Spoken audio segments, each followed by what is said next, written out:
Girl with a Pomegranate isn't exactly your typical Bouguereau. First, it's an unqualified masterpiece. The stunning finish and details of the painting are rendered with so much care. You can imagine the feel of the raw silk of the headdress in your hands. What a beautiful fabric. It comes alive in ways more typical of a William Godward or occasionally Ingres. I think I could go to a dozen fabric stores without finding anything quite that lovely. And look at the pomegranate. Its color is ravishing. Bouguereau captures her at the very moment of opening up its ripe, pulpy insides, and you can feel the mass and texture of the pomegranate in your hands. Is it just me, or is it rendered so exquisitely that the ravishing visuality spills over into other senses as if touch is engaged, and even the scent of the fruit?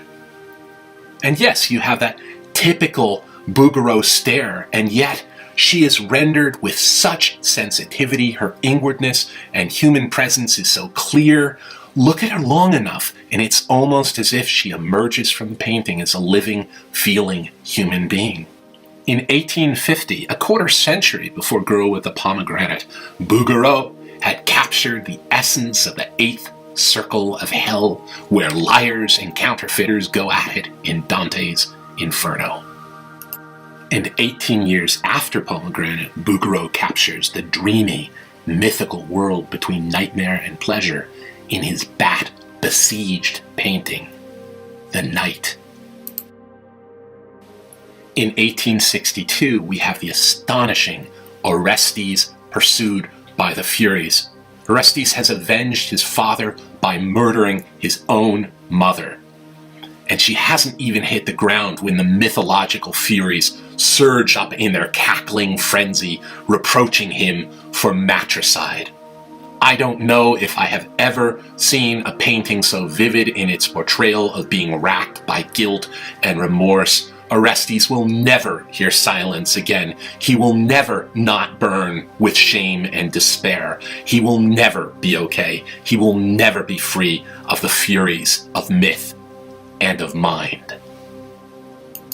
And in 1894, we have Bouguereau's The Pearl. The theme of Venus rising from the sea engages such a richly mythic and psychological story of origins. Courbet had earlier in the century nudged the theme away from the mythological a bit, and here Bouguereau portrays water and shells and shore in ways with an almost naturalist's attention to detail. And yet, the entire mythic resonance of Venus rising from the sea, of creation and birth, just emanates from the painting. There is the enormous pearl at her feet, and yet, as she tumbles out of myth and out of allegory into the world of dream and birth and ravishing erotics, she feels so real. As a French academic painter, William Bouguereau was holding on to ideals of realism and finish in his paintings long after Manet, Courbet, Cézanne, and others had created vibrant alternatives to academic ideals. Painting till the end of his life in 1905, Bouguereau was still churning out academic paintings at a time when Matisse, Picasso, and others were tearing open the visible world.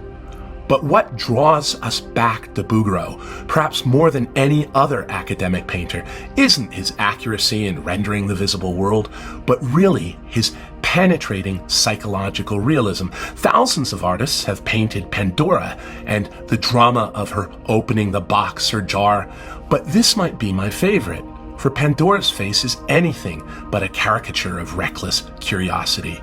Instead, she is tentative, as if she is already in the thick of presentiments of what the world will become when she opens the lid.